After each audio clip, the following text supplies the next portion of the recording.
आनंद मासिक पत्रिका अंक 1, प्रतिलेखन संख्या 30, गति 85 शब्द प्रति मिनट।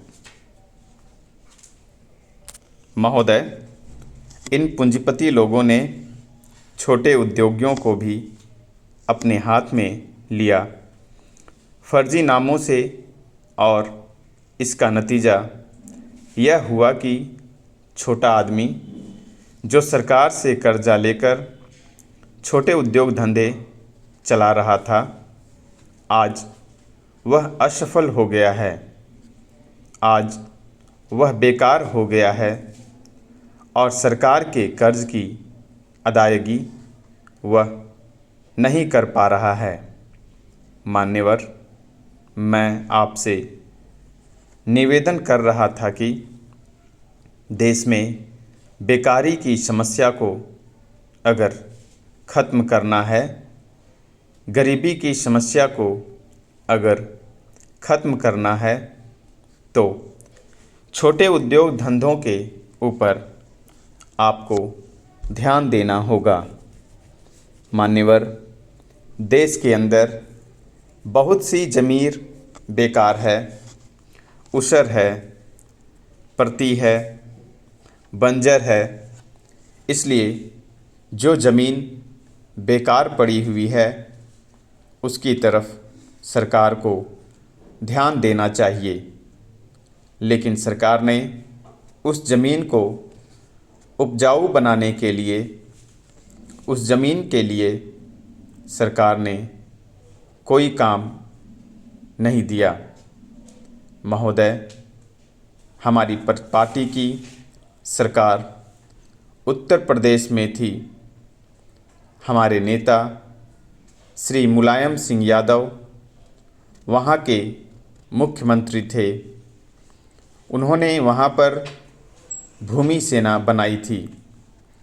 उस भूमि सेना में ऐसे नौजवान लोगों को भर्ती किया गया था जो उसर पड़ती और बंजर ज़मीन को समतल कर सके और उसको कृषि योग्य या ऐसा बनाए ताकि उन पर छोटे उद्योग धंधे लग सकें।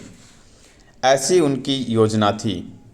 लेकिन जब उत्तर प्रदेश में पूंजीपति की सरकार आई, उन्होंने सारी की सारी योजना जो गरीबों के लिए बनी थी, किसानों के लिए बनी थी, उसको छोड़ दिया। सारी योजना ख़त्म कर दी। मैं सुझाव दे रहा था अपने देश के प्रधानमंत्री को, अपनी सरकार को, कि पूरे देश के अंदर जो परती और बंजर ज़मीन है, जो बेकार ज़मीन है, उस ज़मीन को कृषि योग्य बनाइए। इससे बेरोज़गार लोगों को काम मिल जाएगा। मान्यवर, अगर रोज़ी मिल जाएगी तो रोटी की समस्या हल हो जाएगी, कपड़े की समस्या हल हो जाएगी और मकान की समस्या भी हल हो जाएगी। मान्यवर, अपने देश में लोगों के पास ज़मीन नहीं है मकान बनाने के लिए, लेकिन उनको जो पैसा मिलता है उससे अपने और अपने बच्चों का पेट भरना भी मुश्किल हो जाता है। दवा का इंतज़ाम करना मुश्किल हो जाता है।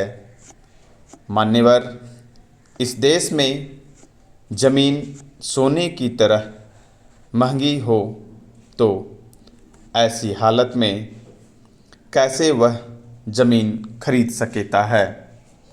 इसलिए सरकार को चाहिए कि गरीब लोगों के लिए मकान बनवाने के लिए एक अध्ययन किया जाए, इसका सर्वेक्षण कराया जाए और ज़रूरतमंद हैं, जिनको आवश्यकता है मकान की, जिनके पास ज़मीन नहीं है, मकान बनाने के लिए उनको सरकार ज़मीन उपलब्ध कराए। मैं यह भी कह रहा हूँ कि सरकार ने इस ओर ध्यान दिया था और कांग्रेस ने इंदिरा आवास योजना चलाई थी। मैं आपके माध्यम से कहना चाहता हूँ, हमारे सम्मानित सदस्य माननीय डॉक्टर रत्नाकर पांडे जी बड़े विद्वान व्यक्ति थे।